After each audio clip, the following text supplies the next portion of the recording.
बिहार में हम लोग शुरू से चाहते थे कि रोज़गार मिले, नौकरी मिले। आपने देखा कि तेजस्वी जी ने जब चुनाव जीता तो उसके पहले काफ़ी वादे किए। यूपीएससी का जो एग्ज़ाम है उससे कई गुना ज़्यादा टफ एग्ज़ाम, ये दुगना टफ एग्ज़ाम ले रहे हैं। लोग जब सरकार में होते हैं तो ये समस्या हम लोग को झेलना पड़ता है। नए लोगों के लिए तो दिक्कत नहीं है। नए लोग 21 साल से 25 साल की उम्र में कहीं उनकी ज्वाइनिंग होती है तो वो कहीं भी जा सकते हैं, स्वच्छंद है। 3 बार एग्ज़ाम नहीं देंगे तो उसमें फिर नौकरी ख़त्म कर दी जाएगी। और इसके कारण जो है हम लोगों ने एक बड़ा आंदोलन किया, उसमें हमारे एक साथी विजय सिंह शहीद हुए और उस आंदोलन के बाद सरकार को फैसला लेना पड़ा कि हम राजकर्मी का दर्जा देंगे। एक दिन सरकार बनी नहीं, वहाँ पर धरना प्रदर्शन करवाया। उसके बाद सरकार को लगा कि ये मामला बहुत इंपॉर्टेंट मामला है और जितने भी नियोजित कर्मी हैं उनको राजकर्मी का दर्जा देना होगा। उसके लिए एक प्रस्ताव, एक कमेटी बनेगी। कमेटी बनाने के लिए उन्होंने समय मांगा। नमस्कार, NBC 24 देख रहे हैं आप। मैं हूं आपके साथ अभिषेक। देखिए, बिहार में जिस तरीके से लगातार शिक्षक बहाली हो रही है, इसको देखते हुए अभ्यर्थियों के द्वारा कई सारे सवाल उठाए जा रहे हैं। ऐसे में बीजेपी विपक्ष में थी तो लगातार सवाल उठा रही थी। ऐसे में एनडीए की बिहार में सरकार बन गई,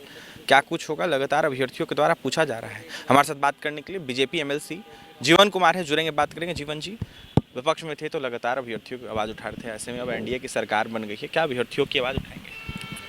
देखिए, ऐसा है कि विपक्ष में थे तो अभ्यर्थियों की आवाज़ उठा रहे थे और सरकार में है तो भी अभ्यर्थियों की बात करेंगे।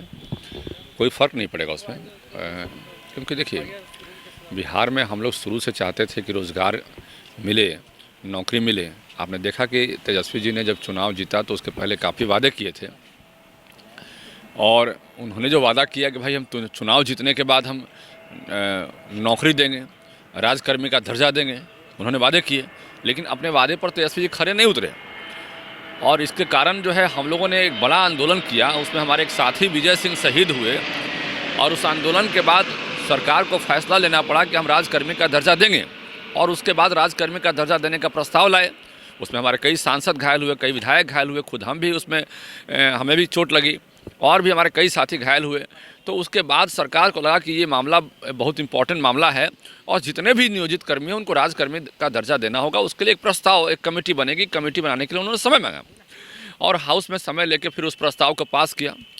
लेकिन उसमें कुछ खामियां हैं, उसको सुधार करने की मुझे लगता है कि उसमें आवश्यकता है। अभी जो चिट्ठी निकाला गया है कि 3 बार एग्ज़ाम नहीं देंगे तो उसमें फिर नौकरी ख़त्म कर दी जाएगी। हमारा कहना है कि लंबे समय तक आपने नौकरी में उनको रखा, जिन परिस्थितियों में भी रखा। 58 साल उम्र हो गया, 59 साल उम्र हो गया, कुछ का उसका 57 साल उम्र हो गया, 55 साल से मैक्सिमम ऊपर है। तो अब जो है अंतिम समय में नौकरी ख़त्म करके, अंतिम 1 साल में, 2 साल में नौकरी ख़त्म करके आप क्या संदेश देना चाहते हैं? पूरी ज़िंदगी तो वो बिता दिए वहाँ पर, अब पूरी ज़िंदगी एक जगह बिता दी, अब अंतिम समय नौकरी ख़त्म करके आपका क्या संदेश जाएगा कि भाई ये सही है? कल जनता पूछेगी ना कि इतने लंबे समय तक तो ये तो अधिकारी सोचते नहीं हैं। हम लोग को इसमें समस्या आती है। हम लोग जब सरकार में होते हैं तो ये समस्या हम लोग को झेलना पड़ता है। तो कहीं ना कहीं मुझे लगता है कि जो अधिकारी ने ये निर्णय लिया है उस पर हम बात करेंगे उनसे। और कल मैंने मुख्यमंत्री जी को ये चिट्ठी दिया है कि इसमें हमें लगता है कुछ बहुत सारे मुद्दे हैं, उस पर कुछ रेक्टिफिकेशन की ज़रूरत है। और उन रेक्टिफिकेशन के साथ जो है यदि उसको इम्प्लीमेंट किया जाता है तो सब लोगों में खुशी का माहौल जाएगा। और एक बात हम ज़रूर कहना चाहेंगे कि जो लोग समझते हैं कि भाई नियोजित शिक्षक पढ़े लिखे नहीं हैं, तो बीपीएससी के माध्यम से एग्ज़ाम लिया गया और बीपीएससी के माध्यम से जो एग्ज़ाम लिया गया उसमें पहले चरण में TRE 1 में तो 95% लोग पास कर गए और TRE 2 में भी 80% से ऊपर लोग पास कर गए, जब काफ़ी आपने हार्ड एग्ज़ाम लिया था। तो जो नया एग्ज़ाम ली जा रही है, तो आप बीपीएससी से भी हार्ड एग्ज़ाम ले रहे हैं उन लोगों से जो लोग मतलब नियोजित हैं। हमारा कहना है कि उनका अपने सब्जेक्ट पे तो कमांड है, क्योंकि लंबे समय तो सब्जेक्ट पढ़ा रहे हैं, सब्जेक्ट पे कमांड है। लेकिन आप सब्जेक्ट से बाहर के चीज़ों पर अभी इस उम्र में 55-60 के 55, 56, 57, 58 वर्ष की उम्र में आप उनको कहिएगा पढ़ने के लिए तो थोड़ा सा व्यवहारिक परेशानी है। और ऐसे जगह पे इस समय में व्यवहारिक परेशानी को हमें ध्यान रखना होगा। अभी उसमें निकाला गया कि तीन ऑप्शन दिया जाएगा। देखिए, नए लोगों के लिए तो दिक्कत नहीं है। नए लोग 21 साल से 25 साल की उम्र में कहीं उनकी ज्वाइनिंग होती है तो वो कहीं भी जा सकते हैं, स्वच्छंद है। लेकिन 50-55 वर्ष की उम्र में आदमी अपना एक इस्टेब्लिशमेंट खड़ा कर लेता है। बेटा बेटी, पोता पोती सबका एक बड़ा स्ट्रक्चर खड़ा हो जाता है, घर मकान सबका एक खड़ा हो जाता है। और वैसे समय में इस्टेब्लिशमेंट कॉस्ट का भी एक पैसा लगता है और उस परिस्थिति में उनको वहाँ से कई बार जाना मतलब कि आसान भी होता है, कई बार जाना आसान भी नहीं होता है। जब इस्टेब्लिशमेंट नहीं होता तो जा सकते हैं, जब इस्टेब्लिशमेंट हो गया तो परेशानी आती है। तो इन चीज़ों को भी मुझे लगता है कि मैं इसके लिए भी बात करूंगा, और मैंने कल चिट्ठी भी लिखी है माननीय मुख्यमंत्री जी को बहुत सारे मुद्दों पर कि इसको ध्यान दी जाए। अब देखिए बीपीएससी में क्या हुआ कि नॉर्मलाइजेशन प्रोसेस को अधिकारियों ने लाया है।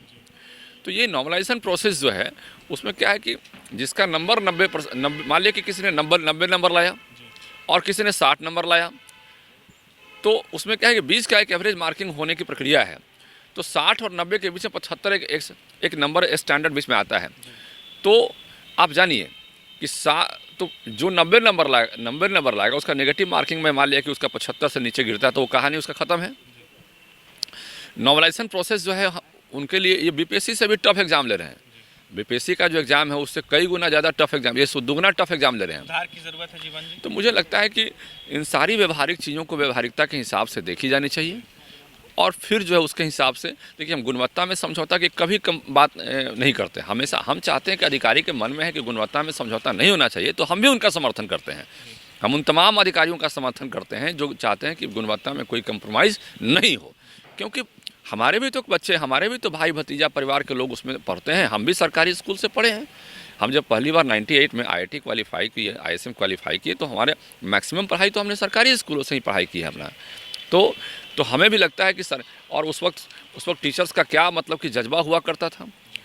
आजकल तो थोड़ा सा मानवाधिकार के लोग बात करते हैं, लेकिन उस वक्त हम लोग को टीचर्स के बेंच से डर लगता था कि हम अपना काम नहीं पूरा करेंगे। तो वो सरकारी स्कूल का वो प्राइवेट स्कूल जो है लिमिटेड हुआ करते थे। आज प्राइवेट स्कूल काफ़ी हो गए हैं, लेकिन आज भी यदि लोग बात करते हैं तो कहीं कोई गलती बात नहीं है, लेकिन व्यवहारिकता होनी चाहिए। व्यवहारिकता दिखाई थोड़ा कम पड़ रहा है यहाँ पे। जीवन जी, आपने नियोजित शिक्षक की बात की। शिक्षक अभ्यर्थी बीते दिनों बीजेपी कार्यालय पहुंचे थे, प्रदर्शन कर रहे थे, ट्री 2 को देखते हुए सप्लीमेंट्री रिजल्ट की मांग कर रहे हैं। देखिए मैं बता रहा हूँ, देखिए ये जो प्रदर्शन करने पहुँचे नहीं थे, ये वामपंथी लोग जो हैं पहले से सरकार को अस्थिर करने में लगे थे, और ये जो है वो स्टूडेंट नहीं थे।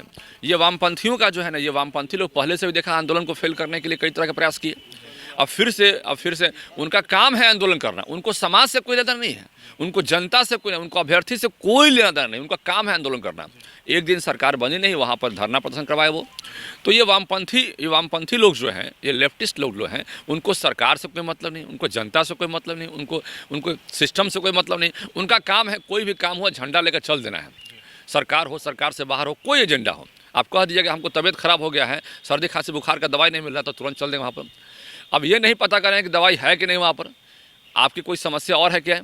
मैंने उसकी वास्तविकता के पीछे वो नहीं जाना चाहते हैं। वो समझते हैं कि हम झंडा लेके जब लहराएंगे, चाहे सही हो चाहे गलत हो, तो लोग कहें कि नहीं ये जो है बड़ा काम करते हैं। उनका मेन मकसद है पूरे सिस्टम को अस्त व्यस्त करके अपने को आगे बढ़ाना। सिस्टम को सुधारना उनका मकसद नहीं होता है।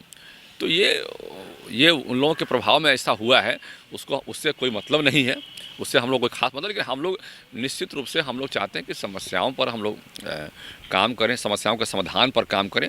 और सरकार पहले से भी, आज भाजपा का दिन है, आज सारे लोग मतलब कि इस पर कोई चर्चा करना छोड़ दी थी, सारी पार्टियां छोड़ दी थी। लेकिन भारतीय जनता पार्टी के आंदोलन के बाद आदरणीय नीतीश कुमार जी ने इस बात को समझा, और आदरणीय नीतीश कुमार जी ने तुरंत संज्ञान लिया, और उनके मंत्री फिर हाउस में इस बात को बोले कि हम कमेटी बनाएंगे और राजकर्मी का दर्जा देंगे, और फिर नौकरी भी बीपीएससी के माध्यम से दिया। हम लोग जब रोड पर आंदोलन किया अभ्यर्थियों के लिए, तो तुरंत सरकार का फैसला आया। ये माननीय मुख्यमंत्री नीतीश कुमार जी का फैसला था, और हम लोग के आंदोलन के बाद उन्होंने निर्णय लिया कि भाई इस पर फैसला लेना आवश्यक है, और तब जाके बीपीएससी के माध्यम से बहाली हुई। जीवन जी, अंतिम सवाल रहेगा आपसे। 3rd और 4th फेज की बहाली आने वाली है। ऐसे में मार्च और अगस्त का तिथि दिया गया है 3rd और 4th फेज की बहाली का। ऐसे में इसको देखते हुए क्या डोमिसाइल नीति लागू रहेगा, मांग करेंगे, क्योंकि अभ्यर्थियों के द्वारा देखिए अब देखिए हम बता रहे हैं कि बिहार के बगल में झारखंड है, झारखंड का डोमिसाइल नीति है। बिहार के बगल उत्तर प्रदेश है, उत्तर प्रदेश का डोमिसाइल नीति है। हमारा कहना है कि उन चीज़ों का अध्ययन करने की ज़रूरत है अधिकारियों को, और अध्ययन करने के बाद ये देखना चाहिए कि डोमिसाइल में क्या प्रेफरेंस उनको मिलता है। अब उससे 50 गुना आप अधिक प्रेफरेंस दीजिएगा तो आपकी वाहवाही नहीं होगी। हमारा जो कहना, यदि वहाँ 5% प्रेफरेंस मिलता है और आप यहाँ 20% देते हैं तो आपकी वाहवाही नहीं होगी। तो आप उससे इतर नहीं जाइए, जो पूरे देश में चूँकि हम वन नेशन की बात करते हैं, हम एक देश एक भारत एक श्रेष्ठ भारत की बात करते हैं। ये भाजपा है, यहाँ पर जो है सबका साथ सबका विकास की बात करते हैं, सबका सम्मान की बात करते हैं। तो जब सबका सम्मान है, सबका साथ है, सबका विकास है, तो उसमें एक सिस्टम जो सब पूरे देश में लागू है उसी हिसाब से यहाँ भी लागू होना चाहिए, उससे इतर नहीं होना चाहिए। इससे इतर होने से क्या है कि आम पब्लिक में जो है एक परेशानी हो जाती है, आम पब्लिक में एक बड़ा मैसेज अच्छा नहीं रहता है। तो उसी हिसाब से हमारे यहाँ भी काम होना चाहिए कि बिहार के लोगों को ही प्राथमिकता तो मिलनी चाहिए ना। हमारे लोग बिहार के हैं, उनको तो प्राथमिकता मिलनी चाहिए। हमारे लोग कहाँ जाएंगे आखिर हमारे लोग कहाँ बिहार से बाहर जाएंगे क्या? ये पहला प्राथमिकता होता है बिहार के लोगों का कि हमारी बिहार में नौकरी हो। बिहार के अभ्यर्थियों का पहला प्राथमिकता होता है कि बिहार में ही नौकरी हो। जब उन्हें नौकरी नहीं मिलता तब वो बिहार जाते हैं। जी देखिए, हमारे साथ बात करने के लिए बीजेपी एमएलसी जीवन कुमार थे। ऐसे में अपनी तमाम प्रतिक्रिया दे रहे थे। यह साफ कहते हुए नजर आ रहे थे कि हमने सुधार की मांग की है और सुधार होना चाहिए। जिस तरीके से कई सारी विसंगतियां आ रही है, तो वहीं अभ्यर्थियों को लेकर क्या कुछ करते हैं आपने सुना है। डोमिसाइल नीति को लेकर भी अपनी तमाम प्रतिक्रिया देते थे। फिलहाल बीजेपी एमएलसी जीवन कुमार को सुन रहे थे आप। नीतीश कुमार को पत्र भी लिखा है इन्होंने। अब देखने वाली बात यह होगी सरकार क्या कुछ करती है। और भी तमाम खबरों के लिए NBC 24 के साथ बने रहे। पटना से सहयोगी अमित के साथ अभिषेक की रिपोर्ट।